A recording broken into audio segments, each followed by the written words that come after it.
ហេតុផល10យ៉ាងដែលអ្នកតែងតែនឹកអតីតគូស្នេហ៍របស់អ្នកយើងទាំងអស់គ្នាមានហេតុផលត្រឹមត្រូវជាច្រើនសម្រាប់ការបែកបាក់ជាមួយមនុស្សដែលយើងស្រឡាញ់ប៉ុន្តែហេតុអ្វីបានជាមនុស្សជាច្រើនត្រឡប់ទៅកន្លែងដែលពួកគេបានចាប់ផ្ដើម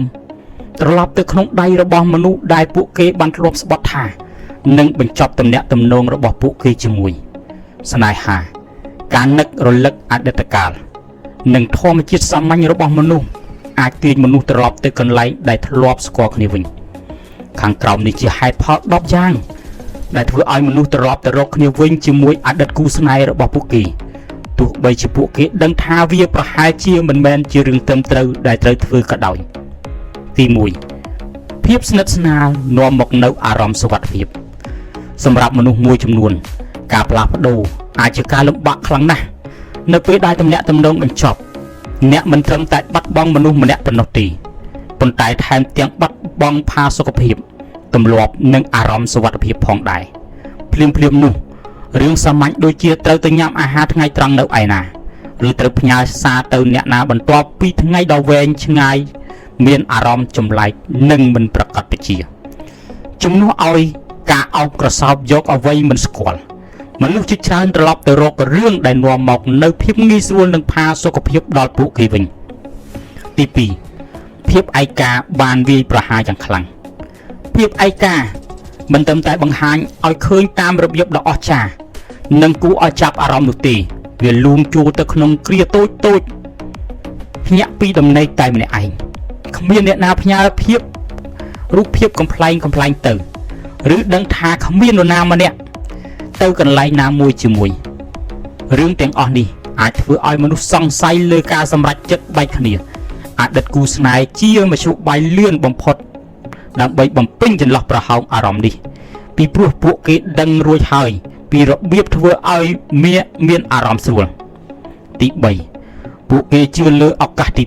2ក្តីសង្ឃឹមគឺជារឿងដ៏មានឥទ្ធិពលមួយមនុស្សជាច្រើនបានត្រឡប់ទៅរកគ្នាវិញជាមួយនឹងអតីតគូស្នេហ៍ពីព្រោះពួកគេពិតជាជឿថាពេលនេះនឹងខុសគ្នា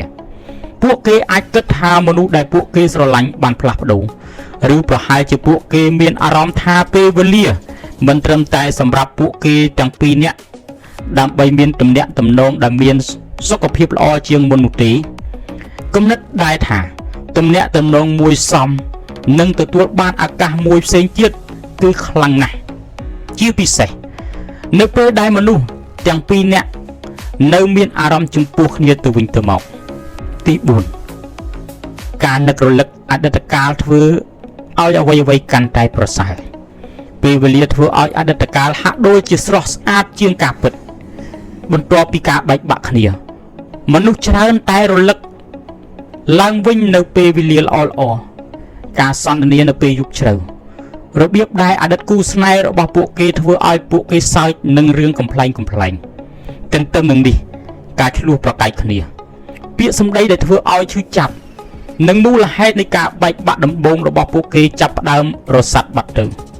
ទី5ផាសុកភាពនៃទម្លាប់ប្រចាំថ្ងៃទំនាក់ទំនងមិនមែនគ្រាន់តែជាអំពីអារម្មណ៍នោះទេវាគឺជាទម្លាប់ការមាននរណាម្នាក់ដើម្បីចែករំលែកអាហារជាមួយបញ្ចេញអារម្មណ៍អំពីបញ្ហាការងារនិងមើលភាពយន្តជាមួយគ្នាបានคล้ายទៅជាផ្នែកមួយនៃជីវិតប្រចាំថ្ងៃ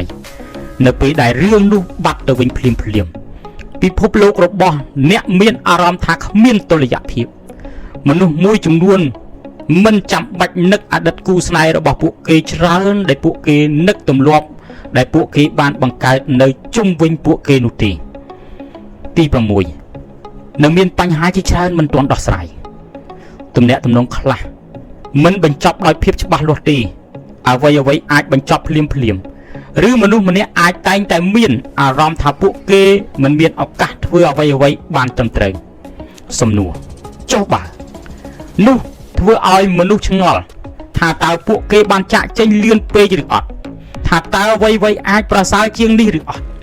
ឬថាតើពួកគេជំពាក់ខ្លួនឯងនៅការសាកល្បងចុងក្រោយមួយដងទី7ពួកគេនៅតែស្រឡាញ់អតីតគូស្នេហ៍របស់ពួកគេជួយយើងទទួលស្គាល់វាទៅស្នេហាមិនរលាយបាត់ទេ នៅពេលដែលទំនាក់ទំនងបញ្ចប់អារម្មណ៍ទាំងនេះវាអាចអូសបន្លាយរាប់ខែឬសូម្បីរាប់ឆ្នាំហើយនៅពេលដែលអារម្មណ៍ទាំងនោះនៅតែខ្លាំងវាគឺជាការលបួងឲ្យជឿថាគ្រប់គ្រាន់ដើម្បីជួសជុលអ្វីដែលបានខូចមនុស្សមួយចំនួនសុខចិត្តមើលរំលងបញ្ហាអតីតកាលដោយបញ្ចុះបញ្ចូលខ្លួនឯងថាពួកគេអាចធ្វើវាបានឬគ្រាន់តែធ្វើតាមបេះដូងរបស់ពួកគេដោយមិនអើពើនឹងហេតុផលទី8សម្ពាធពីមិត្តភ័ក្តិនិងក្រុមគ្រួសារតើអ្នកដឹងទេថាអ្វីដែលអាក្រក់ជាងការសង្ស័យអំពីការបែកបាក់គ្នាជាពិសេសនៅពេលមនុស្សគ្រប់គ្នានៅជុំវិញអ្នកចាប់ផ្ដើមធ្វើវាដែរអ្នកទាំងពីរមើលទៅអស្ចារ្យណាស់ជាមួយគ្នាប្រហែលជាអ្នកគ្រាន់តែត្រូវការកន្លែងទំនេរខ្លះតើអ្នកប្រកាសទេថាអ្នកនឹងមិនស្ដាយក្រោយសូម្បីតែមិត្តភ័ក្តិនិងក្រុមគ្រួសារក៏អាចរុញច្រានមនុស្សឲ្យត្រឡប់ទៅរកទំនាក់ទំនងចាស់វិញដោយអចេតនាបានដែរពេលខ្លះវាមិនមែននិយាយអំពីការសង្ស័យផ្ទាល់ខ្លួនទេប៉ុន្តែអំពីសម្ពាធនៃការងារត្រូវបញ្ជុលពីការបែកបាក់ម្ដងហើយម្ដងទៀតទី9ការណាត់ជួបជាមួយអ្នកផ្សេងคล้ายទៅជាសុបិនអាក្រក់មួយតើអ្នកធ្លាប់សាកល្បងត្រឡប់ទៅរកពិភពណាត់ជួបវិញបន្ទាប់ពីបែកគ្នាទេវាខុសខុសណាស់ការអូយក្រង់គ្មានទីបញ្ចប់ការសន្ទនាតូចៗដែលឆ្កងដោយដឹងថាមនុស្សដែលអ្នកជួបមិនកំពុងស្វែងរកអ្វីដែលធ្ងន់ធ្ងរនោះទេនោះគ្រប់គ្រាន់ដើម្បីឲ្យនរណាម្នាក់នឹកអតីតគូស្នេហ៍របស់ពួកគេនៅពេលដែលការណាត់ជួបគឺដូចជាសៀកការត្រឡប់ទៅរកគ្នាវិញជាមួយមនុស្សដែលធ្លាប់ស្គាល់អាចជាជំរឿសដែលមានភាពតានតឹងតិចបំផុតទី10អារម្មណ៍នៅពេលស្ថិតក្នុងភាពសុខដុមពេលខ្លះការតាក់ទាញខាងរាងកាយនិងអារម្មណ៍ក្នុងស្នេហាគឺខ្លាំងពេកមិនអាចមើលរំលងបានទោះបីជាទំនាក់ទំនងរបស់អ្នកមិនដំណើរការទៅតាមហេតុផលក៏ដោយគ្រាដ៏ស្រើបស្រាលនិងលងស្នេហ៍ទាំងនោះអាចធ្វើឲ្យការលះបង់ស្ទើរតែមិនអាចទៅរួចទេមនុស្សមួយចំនួនព្យាយាមរក្សាទំនាក់ទំនងគ្រាន់តែជាមិត្តភ័ក្តិជាមួយអតីតគូស្នេហ៍ប៉ុន្តែបែរជាឃើញថាភាពតាក់ទាញនៅតែមានអ្នកផ្សេងទៀតបានភ្ជាប់ទំនាក់ទំនងឡើងវិញដោយចៃដន្យដោយគិតថាពួកគេអាចរក្សាឲ្យនៅស្រាលប៉ុន្តែបែរជាធ្លាក់ចូលទៅក្នុងទម្លាប់ចាស់ទៅវិញ